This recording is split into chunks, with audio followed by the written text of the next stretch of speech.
Não, no mercado editorial aqui. Propaganda, e também contando um pouco mais da Fisiagrama na edição número 9, sobre autogestão, a gente publicou um texto, a política do algoritmo, que trata um pouco dessa possibilidade, né? Da possibilidade, na verdade, de eliminando o Estado e eliminando os bancos e essa intermediação, das pessoas se auto-organizarem para criarem pequenas ou grandes comunidades de troca de serviços ou de coisas, enfim. É um texto bem legal. Porque... A ideia de DAO, né? DAO. É uma uberização não capitalista. Uber. E é muito legal porque tem essa discussão do potencial político por trás ali, né? De construção de alguma coisa muito... Tipo o Uber que não vá 25% da empresa lá da Califórnia. Na Califórnia. É a própria comunidade que é dona da... Exatamente. Agora, uma empresa que está ali na esquina do negócio, porque quem acumulou, quem já tem muita propriedade, continua tendo que ser dono de mais coisas.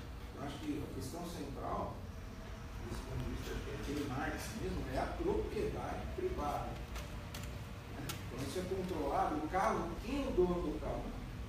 Eu me organizei com o pessoal que frequenta a Tapera, tem uns 30 carros e vamos começar a compartilhar. No seu descarte, né, a gente publicou melhor do que isso. Melhor. O texto do Kevin Kelly. Estou jogando aqui no Facebook da Tapera o link. Boa. melhor que possuir. Engraçado. Aberto, né? Perguntas? Perguntas. Queria agradecer esses leitores especiais, né, da revista.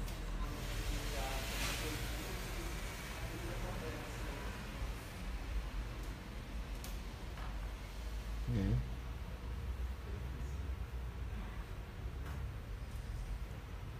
E aí, pessoal? Queria fazer um comentário sobre a questão do progresso que você levantou, e no tempo secular. Na verdade, em antropologia, a gente vê que as diversas culturas organizam o tempo de uma maneira diferente. E a cultura ocidental, por exemplo, tem principalmente linear. Então, quando a gente tem um tempo linear, a gente pensa que está saindo daqui, vai para lá, então tem progresso e evolução. Para quem tem um tempo circular, que é uma grande quantidade de gente na face do mundo, não faz sentido nenhum. Né? Porque as coisas funcionam assim, vai e volta. Então, é interessante ter em mente, né, que progresso e evolução só tem sentido para a gente. Sim. Então, é tempo linear. Nesse sentido, eu acho que a gente pode ir até além, né? Eu citei muito brevemente, com um pouco de medo do tempo, uma antropóloga feminista, que é a Anna Tsing, que traz a questão do tempo linear, do progresso, e de outros tempos e de outras formas de estar no mundo, expandida também para qualquer organismo vivo. E esse organismo vivo incluindo também os minerais, né? Um conceito de vivo mais amplo. É uma coisa que a gente traz também nessa edição, que é tem um texto sobre os direitos não humanos. E a Anna Tsing, ela tem uma concepção que eu acho super interessante, que é pensar que cada organismo vivo ou mineral tem o seu próprio projeto. Tem o seu próprio projeto e seu próprio ciclo de vida. E um tempo diferente. É por isso que eu falo, quando ela fala assim, fugir da linearidade do progresso é conseguir olhar para o lado, é conseguir entender as interações entre esses organismos e os projetos que cada interação cria individualmente. Eu acho que isso é algo bem interessante para pensar. Os direitos não humanos, nesse sentido, são uma possibilidade muito rica, né, para pensar outras possibilidades da gente estar no mundo. Bem rapidinho, outro ponto interessante é que tem um livro chamado Papalagui, não sei se vocês conhecem, que é um chefe indígena principal é a ilha, que vai com um grupo de música para a Europa de 1905 ou 15, por aí. E quando ele volta, ele conta para a tribo dele como são os brancos. Dizem, olha, enganaram a gente redondamente, chegaram aqui dizendo que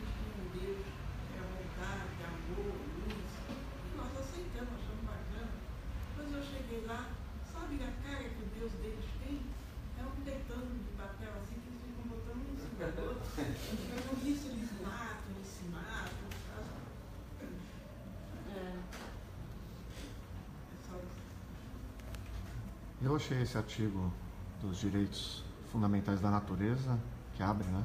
A revista é excepcional, assim. É maravilhoso. E se eu não me engano, foi colocado em prática na Constituição Equatoriana, né?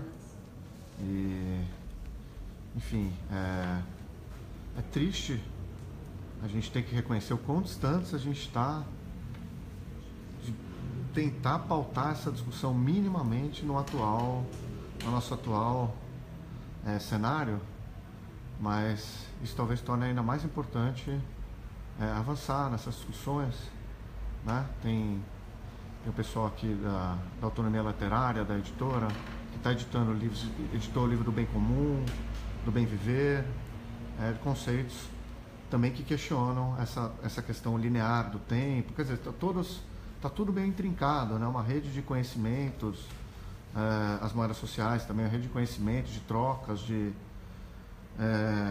experimentos, né? De tentativas de fuga, talvez, dessa noção de progresso que é massacrante, né? É massacrante para nossas vidas individualmente, para nós como coletividade e para a natureza, né? Como base de tudo. Enfim, então é só destacar aqui, fazer aqui uma apologia à leitura desse primeiro texto de abertura aí da revista, que eu acho essencial, né? Enfim, o direito, escrever na Constituição os direitos da natureza, né?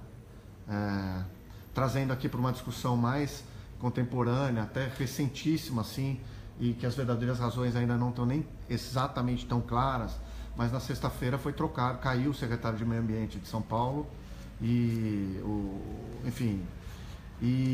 a justificativa, ao menos das primeiras notícias que eu vi, despudoradamente, mas abertamente ele caiu porque a permanência dele ali era uma dificuldade para os empreendimentos imobiliários na cidade, para a necessidade do capital imobiliário se expandir pela cidade. E, enfim, tem planos aí de levar o desenvolvimento para a região de Interlagos, que é uma região perto das represas, perto de Parelheiros. Essas questões, para nossa tristeza, né, para nosso azar, elas estão aqui na ordem do dia, aqui em São Paulo, assim. Não está nem muito claro ainda exatamente por quê, mas o que me chamou a atenção é como um discurso aceito, natural, não tentaram esconder, assim, parece que as pessoas não tentam esconder. Não, é que ele estava dificultando mesmo a construção civil em São Paulo, e não sei o quê, estava investigando a corrupção, estava investigando a corrupção nesses laudos de vistoria, desses grandes empreendimentos. Isso, sabe? Simultaneamente também foi trocada na corregedoria, que vinha da gestão anterior e que foi também substituída. Foi um momento bom. Eu acho que. E descaradamente, me lembrou um pouco a questão do Trump, muitas vezes, em que ele governa para uma minoria de uma minoria abertamente, né? Abertamente, assim, não tem a preocupação de disfarçar a reforma política do Distritão e do financiamento como eles estão querendo fazer no Congresso aí. Abertamente é algo que é para beneficiá-los, né? Para mantê-los no poder, assim, de uma maneira, todo mundo sabe, enfim, tá claro, né? E ao mesmo tempo a nossa impotência, às vezes, diante de tudo isso, né? Assinamos aí os documentos, assinamos tudo, mas trouxe aqui um monte de coisa, aqui uma coxa de retalhos aqui de coisas que estão passando pelo nosso dia a dia, pela nossa cabeça, de preocupações e de sonhos aí, de imaginários, como o Gilson colocou aí, de construções aí de coisas. Só posso fazer um comentário aqui? Sim. Insistindo na questão dessa lógica, né, vinculada à propriedade. Porque o conceito de propriedade privada só pode resultar uma pulsão pela acumulação. Porque quem quer ter nunca vai achar que já tem o suficiente. Você vai ter que acumular. Até mesmo porque o processo de acumulação, como ele gera os que não têm, os que não estão acumulando, ele também precisa gerar um sistema de auto-legitimação e proteção, segurança, e com isso vai se fortalecendo o processo de acumulação. Se as novas tecnologias vão ou não, de fato, romper com essa lógica de propriedade para acumulação, ainda é uma incógnita. Mas a microluzinha que aparece aí é de que ao lado da eficiência e da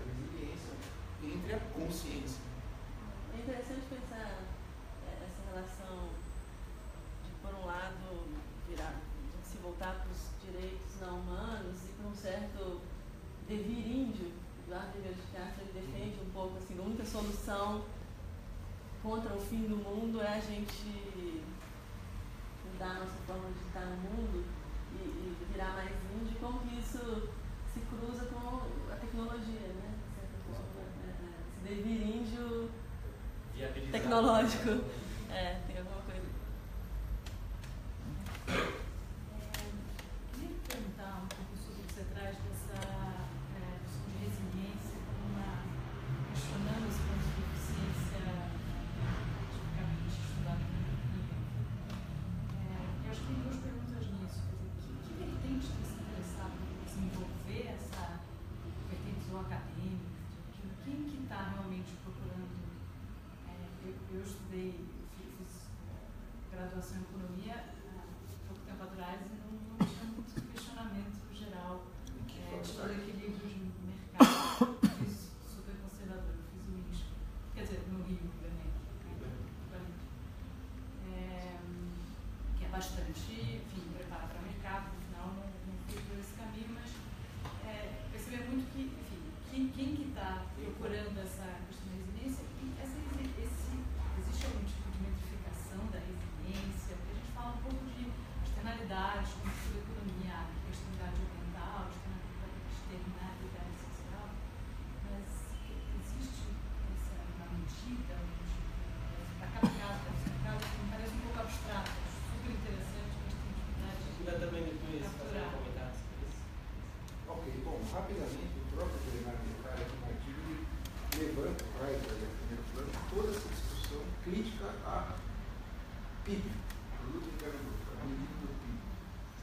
Então, de fato, se você construir mais penitenciárias, e comprar mais armas para a polícia, e empregar mais gente na polícia militar, o PIB vai crescer. Se tiver mais incidência, então, nossa senhora, a indústria de seguros vai crescer.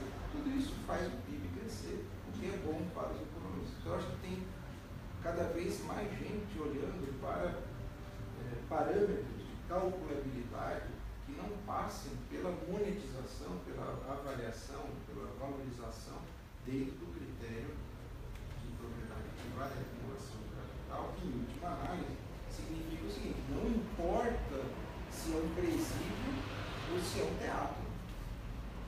E o presídio provavelmente vai dar para construir muito mais presídios que teatros. Então, vamos lá, vamos construir presídio. Eu acho que, enfim, é uma grande discussão pelo lado quantitativo e pelo lado teórico. Pelo lado quantitativo, eu vejo muito nas tentativas de produto que não é o PIB, né, outras medidas estão por aí. Eu lembro de uma vez passei no laboratório, um filósofo, sociólogo, antropólogo e tal, e vi lá um projeto que eu chamava Medindo o Impossível.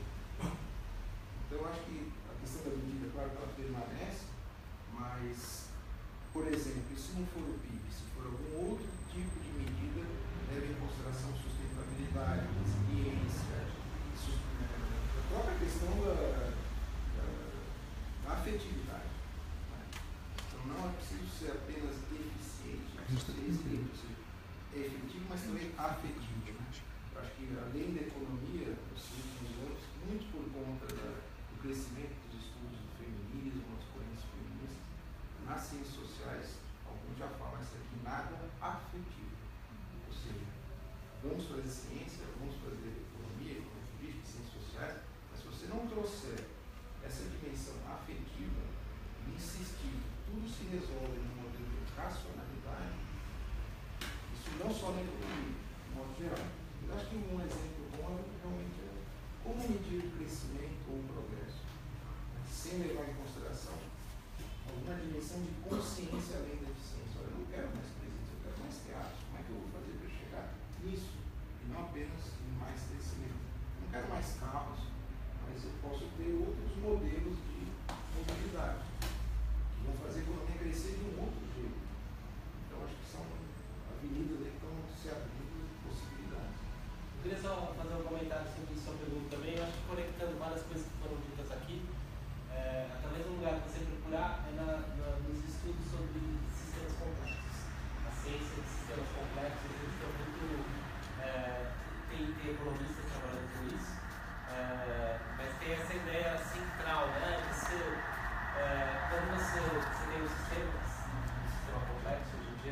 vários sistemas dos países que são tremendamente complexos.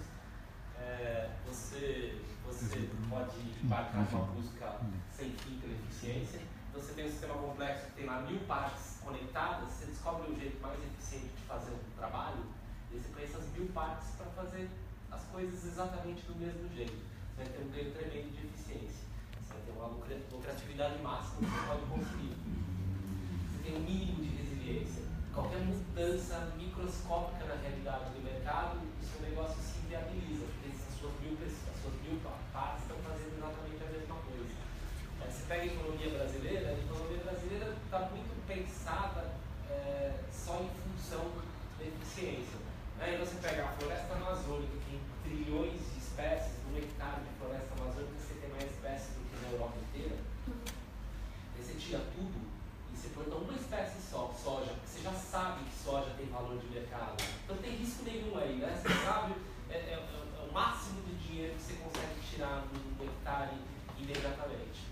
Eficiência monetária máxima, né? Você está tirando o máximo de valor de um pedaço de terra. Mas você abre mão daquela imensa resiliência que milênios de evolução tiveram, né? Tipo, aquele ambiente estava preparado para enfrentar mudanças no clima, mudanças, novas espécies introduzidas.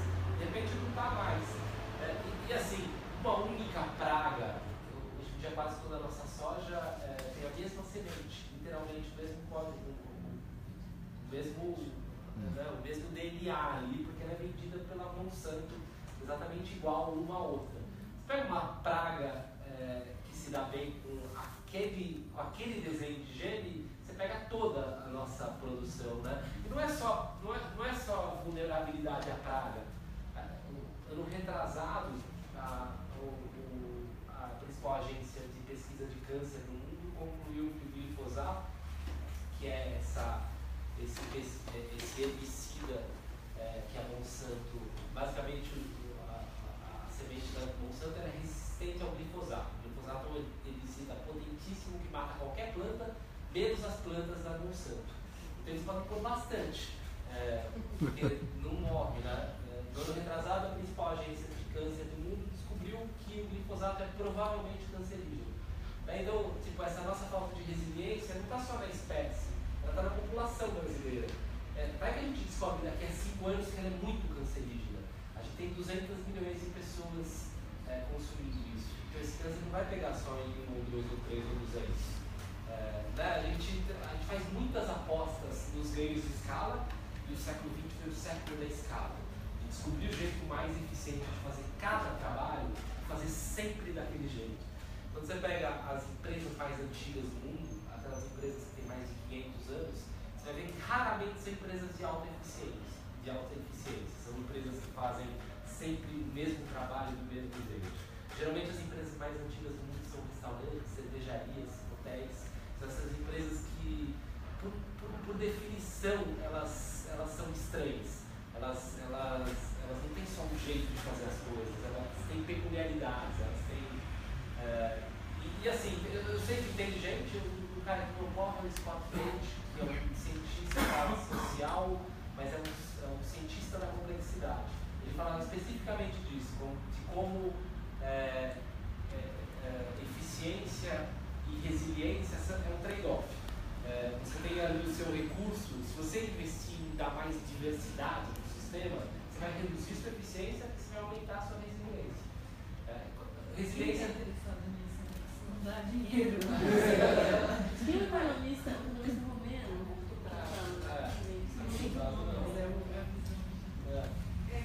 queria fazer só igual que você falou, Fernando, né? A respeito que você começou falando sobre esse mito do progresso, né? Não sei se você usou exatamente essa palavra. É muito interessante, porque tem um economista chamado Celso Furtado, que ele escreveu um livro em 74, parece antigo, né? Mas fora de moda, mas não é. Em que ele é chamado O Mito do Desenvolvimento. E na verdade, o mito do desenvolvimento ele é pautado, ele só pode existir a partir do mito do progresso, que é o mito do progresso tecnológico, no caso, né? O mito do progresso de que a gente pode atingir esse progresso dado pelos países cêntricos, países do centro do sistema capitalista.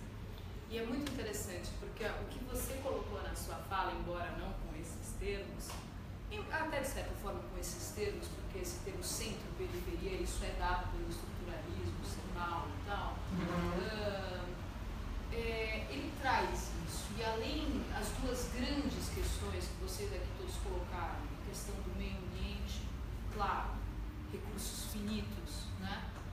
E todo esse modo de produção capitalista que a gente, pautado nessa acumulação de capital, e a questão também do desenvolvimento, do mito do desenvolvimento, de que a gente não vai conseguir se desenvolver tendo como, na nossa cabeça, achar que a gente pode se desenvolver como um país, os países mais ricos, os países que produzem produtos de alta tecnologia, os produtos complexos, né, que atingem essa economia da complexidade que você colocou.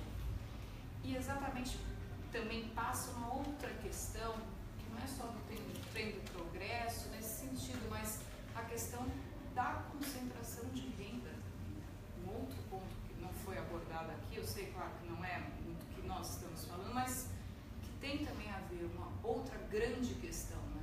No Brasil aqui, é a questão também, se a gente está querendo falar sobre uma sociedade aí mais digna também, em termos não só da gente pensar da casa que a gente está vivendo, mas também quais são essas condições, né? Então é muito complicado, porque ao mesmo tempo que a gente coloca esse mito do progresso, portanto o mito do desenvolvimento, de que é possível a gente criar essa figura, essa imagem do padrão, até mesmo de consumo, né? Querer fazer, replicar, reproduzir esse padrão de consumo de lá para cá, a gente só vai perpetuando aí todos esses problemas estruturais, sociais, econômicos, né? E agora mais evidente ainda ambientais, né? Passando tudo isso pela questão da propriedade privada também, né? E aí, como é que fica tudo isso? Aquífero, você falou, quem que é dono disso aí? Carajás, quem que é dono disso aí? Quem que pôde? Quem que falou que podia ir lá, causar uma ferida na terra? E realmente é complicadíssimo isso, pensar isso e mudar, né? São as grandes contradições que eu acho que a gente tem agora. Eu acho não, é estudado isso, claro, todo mundo, né? E as pessoas estão preocupadas com isso. Mas é interessante, e o Furtado, além disso, só o Furtado, mas a escola, né, dele aqui, ele é o grande nome no Brasil, ele e o Prebisch, outro cara também da CEPAL, a escola estruturalista, em que fala, que você colocou, que é a deterioração dos termos de troca. Exatamente isso. Nós estamos exportando produtos primários, produtos pautados em produtos agropecuários, produtos primários, enquanto a gente causa uma relação, portanto, de importar produtos com alta tecnologia ou produtos de bens de consumo duráveis, né? Se bem que hoje em dia a gente importa até manteiga finlandesa. É sério, a gente está importando tudo, né? Depois da abertura, desde a década de 90. Milho? Essa abertura aí é um outro patamar aí, um nível de concentração de renda e concentração das indústrias também. Porque tudo isso aqui que vocês estão falando perpassa não só uma concentração do lado da concentração de renda que a gente vê do lado da ótica do consumo, mas do lado da produção, da relação do capital com o capital. Que é uma outra que dá o quê? O poder econômico para esses caras fazerem o que eles estão fazendo. Na terra, na exploração, no trabalho. Então, e essas relações mudando, né? E ele colocava exatamente isso, a questão do mito, né? Essa palavra do mito, da mitificação. Em 74, já. Pra ver como o negócio já não é novo, mas ainda está aí, ainda é a questão atual. E era só isso, na verdade, que eu queria te falar, queria compartilhar com vocês, né? Porque é um economista, né, de certa forma, e esse sentido, esse conceito também da deterioração dos termos de troca.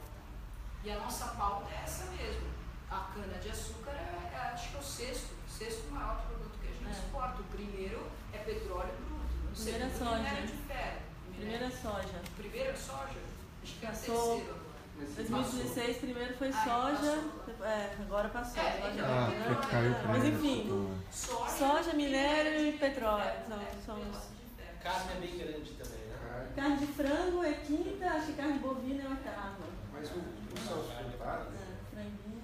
nesse momento que já é a reta final do Celso Furtado, está fazendo uma autocrítica, né? Porque essa turma aí nos anos 50 e 60 acreditou que, olha, nós só exportamos produtos primários, vamos nos industrializar e isso vai resolver tudo. E a industrialização, no sentido da complexidade, tornou a economia brasileira mais complexa, só que mais desigual e insustentável. Eu acho que o Celso Furtado, no final da vida dele, ele falou para tudo. Não é a mudança de um mecanismo econômico que vai gerar uma emancipação, é uma mudança cultural. Por isso que a fase final da vida dele, ele passa a ser quase que um economista da cultura, ou entender a economia como cultura, como mitos, como fantasias. Ele faz todos esses livros finais dele. A economia vira um fenômeno cultural e não mais um mecanismo de preço, né? Ou a industrialização vai nos tirar do atraso. A industrialização apenas renovou os termos do atraso. E a dependência.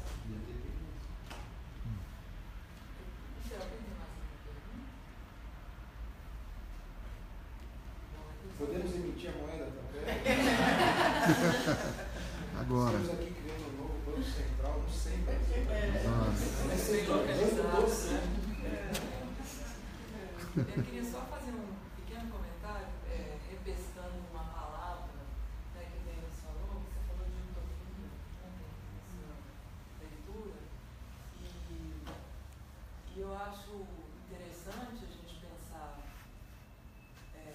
nessa ideia, né, de uma utopia contemporânea, que é muito diferente de uma utopia lá do Thomas More, né, do século XVI, enfim, porque a gente, muito estrategicamente, começou a revista com esse texto, né, dos direitos não humanos, que é um texto que fala de uma reviravolta paradigmática radical, né? Então, assim, já coloca o tema do recurso num lugar absolutamente inimaginável, por um lado, mas por outro lado, concretizado, né, pela Constituição do Equador. Então, assim, eu acho muito interessante como é que... no papel, né? Pois é, né? Mas pelo menos no papel e do ponto de vista que eu acho importante, porque a gente está discutindo aqui linearidade, né? A ideia de progresso, que é uma ideia moderna, né? Do pensamento moderno, e na verdade a ciência e o direito são os dois instrumentos modernizadores por excelência, né? Assim, da construção abissal do mundo.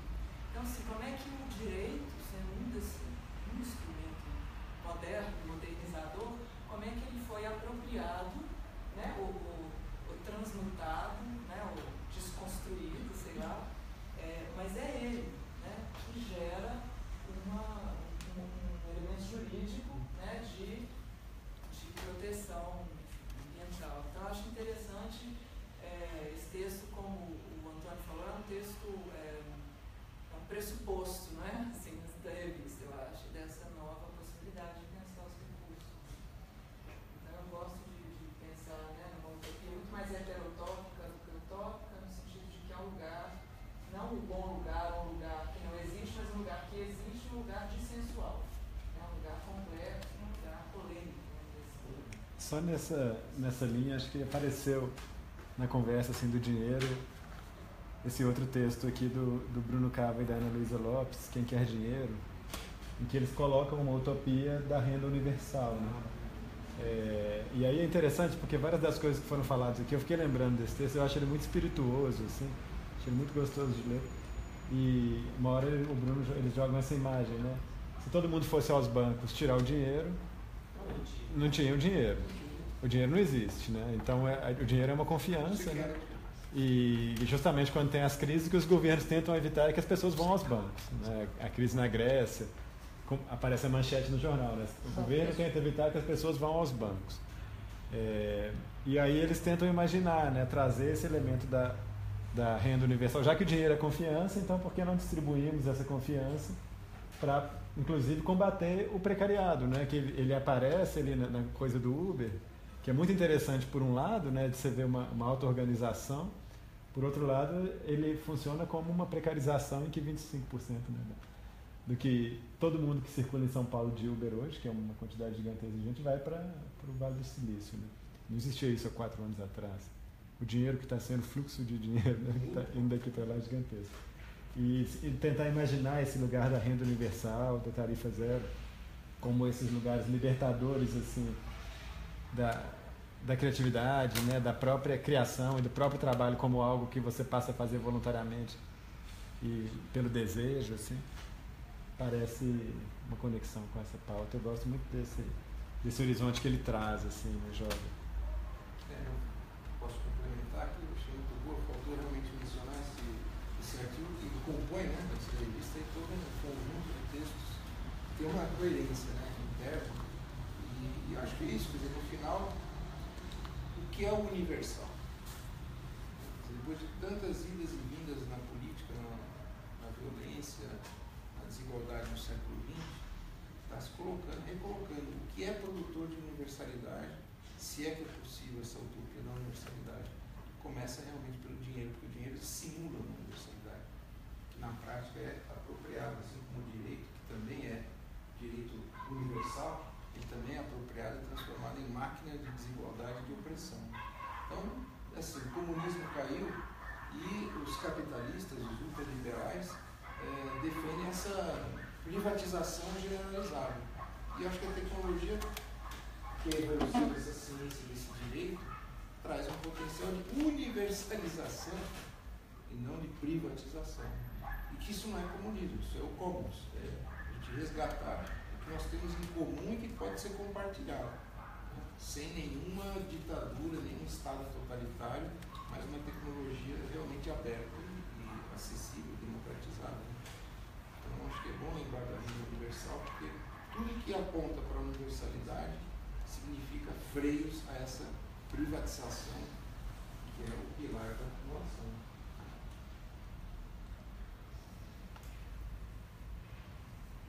Só um lembrete. Vocês falaram várias vezes do Direitos Não Humanos, que é um texto, mas na verdade ele é um vídeo também. É um texto que surge de um vídeo, está publicado no site. Legal. O texto da transição. Ele é um pouco uma transformação do projeto. Uma série, na verdade, é uma série de entrevistas, né, que o Paulo Tavares editou. Mas o Esse vídeo trabalho é muito interessante. originalmente é um vídeo mesmo. Ele tem imagens históricas da Constituinte, dos movimentos indígenas, da insurgência indígena, E da não adequação, né, dos modelos marxistas ou dos trabalhadores rurais que não tinham lugar de aplicação aqui na América Latina, né, sobretudo Índia, trabalhador rural. então eles estavam nessa crise existencial, né, de enquadramento teórico em algum modelo revolucionário assim, que não tinha. Então é uma retomada do modelo indígena revolucionário, né, que é muito interessante, atual. Na verdade, você falou, é um texto, na verdade é um vídeo, na verdade é uma constituição do país. Porque o Paulo é um artista, né, arquiteto, que fez um pouco essa costura e essa apresentação, né, de disseminação dessa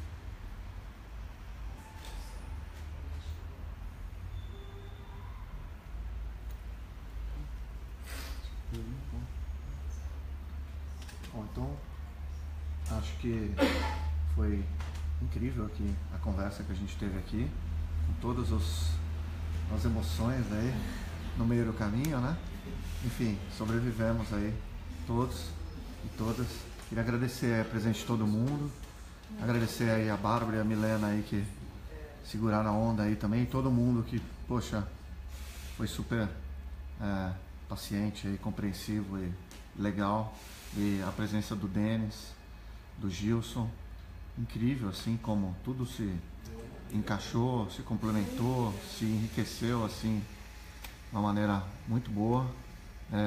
As intervenções aqui do público, e o Roberto aí, que foi quem os responsáveis aí pela produção, por esse evento, e vocês aqui também da revista. Enfim, muito feliz mesmo, aquilo que eu disse no começo assim, da conversa. Poxa, se uma publicação da qualidade da Pisiagrama tá aqui querendo fazer coisa junto assim com a gente, pra gente dar uma sensação de que também a gente está no caminho certo aí. Então, agradecer aí, valeu demais aí a conversa. Tá gravada, foi feito streaming, também com idas e vindas, caiu, troca de celular daqui, dali, mas tá tudo registrado. Quem sabe até no futuro a gente pode até transcrever isso daí e fazer uma publicação assim barata, boa, e distribuir aí por aí, porque eu acho que são debates que a gente ainda vai ter que construir muito ainda sobre tudo que a gente foi discutindo aqui. Não sei se vocês querem falar alguma coisa ou... Então vamos. Vamos tomar cerveja. Então vamos tomar cerveja. Valeu.